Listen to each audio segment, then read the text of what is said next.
তো সেই জন্য আমরা ঋষি বা মুনি বা মহাপুরুষ বা অবতার যারাই এসেছেন তাদের সামনে আমরা যখন গেছি, জ্ঞানীদের সামনে যখন গেছি, আমাদেরকে বারবার বলা হয়েছে যে খুলে মনের সব কথাকে বলতে। এমনকি এমনও বলা হয়েছে যে আমরা বাড়িতে যদি কোনো ঠাকুরকে পুজো করছি, তো সেইখানে ঠাকুরকে আমরা কমসে কম নিজের মনের কথা খুলে বলতে পারি। বা সেভাবেও যদি কেউ না পারে, বলা হচ্ছে ডায়েরি লেখো, গান শোনো, গানের মাধ্যমে সেটাকে প্রকাশ করো, পড়াশোনার মাধ্যমে সেটাকে প্রকাশ করো, খেলাধুলার মাধ্যমে সেটাকে প্রকাশ করো, কিন্তু ভিতরে লুকিও না, ভিতরে সেটাকে লুকিয়ে ফেলো না। কিন্তু আমরা লুকিয়ে ফেলতে চাই। কেন লুকিয়ে ফেলতে চাই? কারণ আশেপাশের লোকজন এটাকে খারাপ বলেছে। আবার কখনো দেখাতেও চাই, কারণ আশেপাশের লোক এটাকে দেখাতে বলেছে। দেখালেও অনেক সময় রোগ লাগে আমাদের মনে, দেখাতে গিয়ে কিছু দেখাতে চাই, সেখানেও আমাদের মনে রোগ লেগে যায়। মনের মধ্যে তখন সেটা দেখাতে দেখাতে গিয়ে ভিতর কমজোর হয় যে আমার শক্তি নেই, আমি হয়তো 5 কেজি উঠাতে পারবো না, কিন্তু আমি সবাইকে দেখানোর জন্য রোজ 20 কেজি উঠাচ্ছি। তো কি হবে? দেখাতে গিয়ে আমার শরীর আস্তে আস্তে কমজোর হতে থাকে। আমি 5 কেজি উঠাতে পারি না, কিন্তু সবাইকে দেখানোর জন্য আমি 20 কেজি উঠিয়ে যাচ্ছি।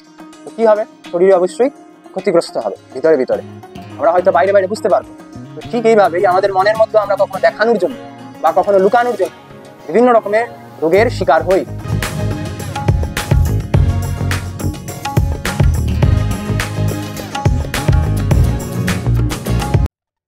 অনেক কিছু লুকাতে চায়, অনেক কিছু লুকিয়ে নিতে চায়। এই যে মনের লুকানো স্বভাবের জন্য মন ধীরে ধীরে দুর্বল হতে থাকে। আমাদের বুঝতে হবে যে এই যে মনের লুকানো স্বভাব, এটাকে আমরা কিভাবে দূর করতে পারি। কারণ এই লুকানো স্বভাব যদি আমাদের মনের মধ্যে থাকে, তবে আমরা কিন্তু আমাদের মনকে শক্তিশালী করে উঠতে পারবো না। আমাদের মনকে যদি আমাদের শক্তিশালী করতে হয়, তাহলে কি করতে হবে? লুকানো ভাবনাটা থাকে, এই লুকানো ভাবনাটা থেকে আমাদের বেরিয়ে আসতে হবে। মনের মধ্যে নিরন্তর কি হতে থাকে? বিভিন্ন রকমের বিচার উঠতে থাকে। বিশেষ করে চেতন মনের মধ্যে অনেক বিচার নিরন্তর চলতে থাকে, এবং এই বিচারের মধ্যে বিভিন্ন রকমের কথাবার্তা রয়েছে, যেগুলি আমরা সমাজ, পরিবার, আশেপাশ থেকে কিছু কথা জেনে নিয়েছি, বুঝে নিয়েছি, সেইগুলিকেই আমরা কি ভেবে নেই যে এগুলি ঠিক, এগুলি বেঠিক। তো ওই ভেবেই কিছু বস্তুকে আমরা লুকাই, কিছু বস্তুকে আমরা প্রদর্শিত করি, দেখাইও। কারণ বলে দেওয়া হয়েছে যে এই বস্তুগুলি দেখানো উচিত নয়, বলে দেওয়া হয়েছে এই বস্তুগুলি দেখানো যেতে পারে, এইখানে দেখানো যেতে পারে, ওইখানে দেখানো যেতে পারে না। তো সেইভাবে আমরা চলতে থাকি, যার কারণে কখনো কখনো মনের মধ্যে অনেক কিছু উভরে আসে, সেগুলি আমরা প্রকাশ করতে চাই, কিন্তু সেগুলি প্রকাশ করতে পারি না। তখন আমরা সেটাকে লুকিয়ে ফেলি। এই যে লুকিয়ে ফেলার কারণে সেটা অবচেতন মনের মধ্যে পড়ে থাকে, এবং সেটা আস্তে আস্তে কি হয়? বৃহৎ আকার ধারণ করে, তারপর সেটা অনেক খারাপভাবে, অনেক বিকৃত স্বরূপ নিয়ে প্রকট হয়। যেমন আমাদের শরীরে কোনো রোগ হয়েছে, তো শরীরে রোগ হয়েছে, কিন্তু আমরা এই শরীরের রোগটাকে লুকাতে চাইছি। তো লুকাতে চাইলে কি হয়? রোগটা আস্তে আস্তে বাড়তে থাকে ভিতরে ভিতরে, তারপর বড় হয়ে প্রকট হয়। আমাদের লুকালে হবে না। বিশেষ করে আমাদের যদি আমরা সবার সামনে না বলতে পারি, সবার সামনে না প্রকাশিত করতে পারি, যেখানে প্রকাশিত করা যায়, যেমন শরীর খারাপ হলে আমরা ডাক্তারের কাছে গিয়ে নিজের রোগের বিষয়টাকে প্রকাশ করি, লুকাই না। সেখানে লুকালে ডাক্তার সেটা ঠিক ঠিক বুঝতে পারবে না। এখন তো অনেক সময় ডাক্তারের কাছে অনেকে লুকায়, তো ডাক্তাররা সবসময় চিকিৎসা করার আগে টেস্ট করে, যাতে সে কোনো কিছু যদি লুকায়, সেটা লুকাতে না পারে, তার টেস্টে সেটা ধরা পড়ে যাবে। তাই ডাক্তার আগেই তাকে বিভিন্ন রকমের টেস্ট করিয়ে নেয়। ওই টেস্টগুলির দ্বারা ডাক্তার বুঝতে পারে তার মধ্যে কি রোগ হয়েছে। তো টেস্টগুলি তো অবশ্যই দিতে হবে, টেস্টগুলি অবশ্যই করাতে হবে। তো ঠিক এইভাবে আমাদের মনের মধ্যেও বিভিন্ন রকমের বস্তু, বিভিন্ন রকমের রোগ লেগে থাকে, সেটা টেস্ট করালেই বোঝা যাবে।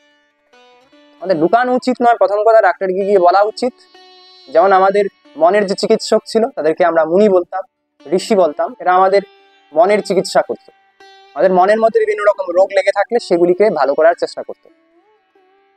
তো সেই জন্য আমরা ঋষি বা মুনি বা মহাপুরুষ বা অবতার যারাই এসেছেন তাদের সামনে আমরা যখন গেছি, জ্ঞানীদের সামনে যখন গেছি, আমাদেরকে বারবার বলা হয়েছে যে খুলে মনের সব কথাকে বলতে। এমনকি এমনও বলা হয়েছে যে আমরা বাড়িতে যদি কোনো ঠাকুরকে পুজো করছি তো সেইখানে ঠাকুরকে আমরা কমসে কম নিজের মনের কথা খুলে বলতে পারি। বা সেভাবেও যদি কেউ না পারে, বলা হচ্ছে ডায়েরি লেখো, গান শুনো, গানের মাধ্যমে সেটাকে প্রকাশ করো, পড়াশোনার মাধ্যমে সেটাকে প্রকাশ করো, খেলাধুলার মাধ্যমে সেটাকে প্রকাশ করো, কিন্তু ভিতরে লুকিও না, ভিতরে সেটাকে লুকিয়ে ফেলো না। কিন্তু আমরা লুকিয়ে ফেলতে চাই।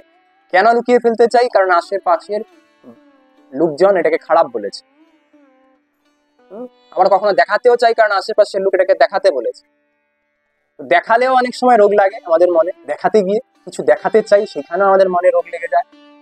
মনের মধ্যে তখন সেটা দেখাতে দেখাতে গিয়ে ভিতর কমজোর হয়ে যায়, যে আমার শক্তি নেই, আমি হয়তো 5 কেজি উঠাতে পারবো না, কিন্তু আমি সবাইকে দেখানোর জন্য রোজ 20 কেজি উঠাচ্ছি। তো কি হবে? দেখাতে গিয়ে আমার শরীর আস্তে আস্তে কমজোর হতে থাকবে। আমি 5 কেজি উঠাতে পারি না, কিন্তু সবাইকে দেখানোর জন্য আমি 20 কেজি উঠিয়ে যাচ্ছি। তো কি হবে? শরীরে অবশ্যই ক্ষতিগ্রস্ত হবে ভিতরে ভিতরে, আমরা হয়তো বাইরে বাইরে বুঝতে পারবো। তো ঠিক এইভাবেই আমাদের মনের মধ্যে আমরা কখনো দেখানোর জন্য বা কখনো লুকানোর জন্য বিভিন্ন রকমের রোগের শিকার হই। তো এই লুকানো বা এই দেখানো থেকে আমাদের দূরে সরতে হবে।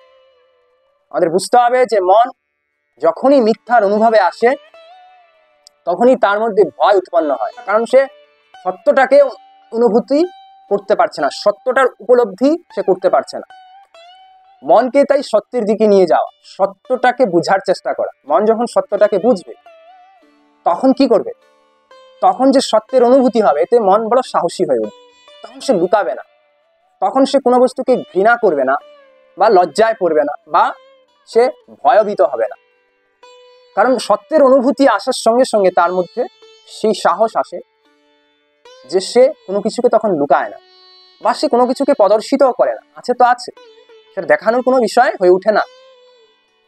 তো মনকে সত্যের দিকে নিয়ে যেতে হবে, মনকেই সত্যের অনুভূতির দিকে নিয়ে যেতে হবে। তার জন্য আমাদের যারা সহযোগিতা করে তাদের কাছে যেতে হবে, তাদেরকে জানতে হবে, তাদেরকে পড়তে হবে, তাদের বলা কথাকে আমাদের নিজের জীবনে নিয়ে আসতে হবে। তো আমরা কি করি? আমাদের আশেপাশে যারা খুকনদারা রয়েছে, যারা খুকুর মতন রয়েছে, বড় তো হয়ে গেছে কিন্তু তারা এখনো ছোট রয়েছে, তাদের যে বোধ, তাদের যে সমাজ, সেটা একদম ছোট মানুষের মতন রয়েছে। তো আমরা তাদের কথা শুনে চলি না, আমাদের কাদের কথা শুনতে হবে? মহাপুরুষের কথা, জ্ঞানীর কথা, অবতারের কথা, আমাদের ঋষিমুনিদের কথা, সেই সব আমাদের শুনতে হবে। যদি আমাদের মনকে আমরা শক্তিশালী করতে চাই, আমাদের মনের রোগগুলিকে আমরা দূর করতে চাই, তবে যারা যারা মহান ব্যক্তিত্ব আমাদের সামনে উভরে এসেছে আমাদের তাদেরকে দেখতে হবে, তাদেরকে শুনতে হবে। যে এই যে মন, আমাদের এই মনকে যদি আমরা না বুঝতে পারি তবে কি হবে? নিরন্তর আমরা একটা দ্বন্দ্বে বাঁচবো, একটা সংঘর্ষে বাঁচবো, সেটা শারীরিকভাবেও ঘটবে, মানসিকভাবেও ঘটবে। তাই আমাদের কি বুঝতে হবে? যে লুকানো বা দেখানোর জন্য আমি কিছু করব না। এই যে মনের মধ্যে আমি কিছু লুকাবো না বা কিছু দেখানোর জন্য করব না, আমার যদি প্রয়োজন আছে তবেই করবো আমি, নাকি লুকাবো নাকি দেখাবো। আমাদের বুঝতে হবে যে আমার প্রয়োজন আছে কি, যদি প্রয়োজন আছে তবে অবশ্যই করবো, প্রয়োজন থাকলে করবো, না লুকানোর জন্য করবো না দেখানোর জন্য করবো। প্রয়োজনটাকে বুঝবো যে প্রয়োজনটা কি, প্রয়োজনটাকে বুঝে আমাকে এগোতে হবে, তখনই আমরা আমাদের মনকে শক্তিশালী করে তুলতে পারবো। নয়তো মন নিরন্তর লুকিয়ে বা দেখানোর চক্রভিউতে ফেসে সে দুর্বল হতে থাকে, আর আমরা সেটা বুঝে উঠতে পারি না। তখন আমাদের অবচেতন মন ভিতরে ভিতরে কমজোর হয়, হয়তো আমরা বাইরে বাইরে চেতন মনের মধ্যে সেটাকে আমরা জানতে পারি না চেতন মনের দ্বারা। তাই বলা হয় যে অবচেতন মনকে বুঝো, অবচেতন মনকে জানো। কারণ যখন আমরা অবচেতন মনকে জানবো, বুঝবো, তখন আমরা ওটা বুঝতে পারবো যে আমরা কোন বস্তুটা লুকাতে চাইছি, কোন বস্তুটাকে দেখাতে চাইছি। আমরা যখন ভিতরের মনকে বুঝবো, অন্তর মনকে বুঝবো, তখন আমরা কি বুঝতে পারবো? যে আমরা কোন বস্তুগুলিকে লুকাতে চাইছি বা দেখাতে চাইছি, প্রয়োজনে করছি কি না, এটা আমরা বুঝতে পারবো। আর তখন আমরা সত্যি সত্যি প্রয়োজনে করি। যদি অবচেতন মনকে আমরা বুঝতে পারি তখন আমরা যেটাই করব সেটা প্রয়োজনে করি, নাকি দেখানোর জন্য নাকি লুকানোর জন্য। তখন আমাদের মন ধীরে ধীরে শক্তিশালী হয়ে উঠবে, আমাদের সব কিছু তখন একটা স্পষ্টতায় হবে। কোনো কিছু করতে গিয়ে আমার কোনো অস্পষ্টতা আসবে না। আমি জানি এটা কেন এবং কিভাবে কিসের জন্য করছি। সেখানে আমাকে কারোর রায়ও নিতে হবে না, কারোর রায় নিতে হবে না আমার নির্ণয় নিতে গিয়ে। আমি সেটা বুঝতে পারবো যে আমি এটা কেন করছি। আমাদের ঋষিরা বা মুনিরা বা আমাদের মহাপুরুষেরা কখনো বলেনি যে আমার কাছে রায় নিতে আসো, তুমি কি করবে না করবে। ওনারা বুঝিয়ে দিয়েছে যে এইটা এইভাবে এইভাবে, ওইটা ওইভাবে এইভাবে, বুঝিয়ে দিয়েছে, যেন টস মেরে দিয়েছে, যেন লাইট জ্বালিয়ে দিয়েছে। এবার তুমি দেখো তোমার কোনটা করা ঠিক, কোনটা করা ব্যাঠিক। তোমার ভিতরে সেই প্রকাশটা নিয়ে এসেছে, সেই প্রকাশটাকে যেন জ্বালিয়ে দিয়েছে। এবার তুমি কি ঠিক করবে, তোমার কোনটা ঠিক, তোমার কোনটা ব্যাঠিক, তুমি সেটা প্রথমে স্পষ্ট হতে হবে। আমাদের মহাপুরুষের কাছে গেলে আমাদের নিজের ভিতরের সেই বিবেকটাকে, সেই চেতনার যে প্রকাশটাকে, সেটাকে জাগাতে হবে। এবং সেটার দ্বারা আমরা তখন বুঝতে পারবো মনের মধ্যে কোনটা লুকানোর, কোনটা দেখানোর, আর কোনটা প্রয়োজনে। তো আমরা যা কিছু করে বেড়াচ্ছি, বিশেষ করে প্রকৃতিরও যে বিনাশ করে বেড়াচ্ছি, এই প্রকৃতির বিনাশের পিছনে মানুষের এই লুকানো বা এই দেখানোই বিভিন্ন ভাবে কাজ করছে। আমরা প্রয়োজনে কিছু করছি যে এমন নয়, কিন্তু হয়তো দেখানোর জন্য, নয়তো লুকানোর জন্য। আমরা যদি প্রয়োজন মাত্র করতাম, তবে আমরা এত বড় বড় কিছু তৈরি করতাম না, এত বড় বড় বিল্ডিং, এত বড় বড় আমরা বিভিন্ন রকমের রাস্তাঘাট এত বড় বড় বিশাল করে তৈরি করার চেষ্টা করতাম না, যদি শুধুমাত্র প্রয়োজনের জন্য করতাম। আমরা অনেকটা দেখানোর জন্য, বিভিন্ন দেশের লোকেরা দেখাতে চায় যে দেখো আমাদের দেশের রাস্তা কত বড়, আমাদের দেশে কত বড় বিল্ডিং আছে, হ্যাঁ, তো এরকম বস্তু দেখানোর জন্য করছে। আবার কোথাও কোথাও লুকানোর জন্য করছে। তাদের পয়সা কড়ি হয়তো নেই, ঋণ নিয়ে তারা দেশের উন্নতি করতে চাইছে, এদিক ওদিক থেকে ঋণ নিয়ে দেশের উন্নতি করতে চাইছে। তো এইভাবে ওদের দেশের অ্যাকচুয়ালি ক্ষতি হচ্ছে। আমাদের পরিবারেও হয়, আমাদের সমাজেও এইসব ঘটনা ঘটে, আমাদের নিজের সঙ্গে আমরা নিজেরা করে থাকি।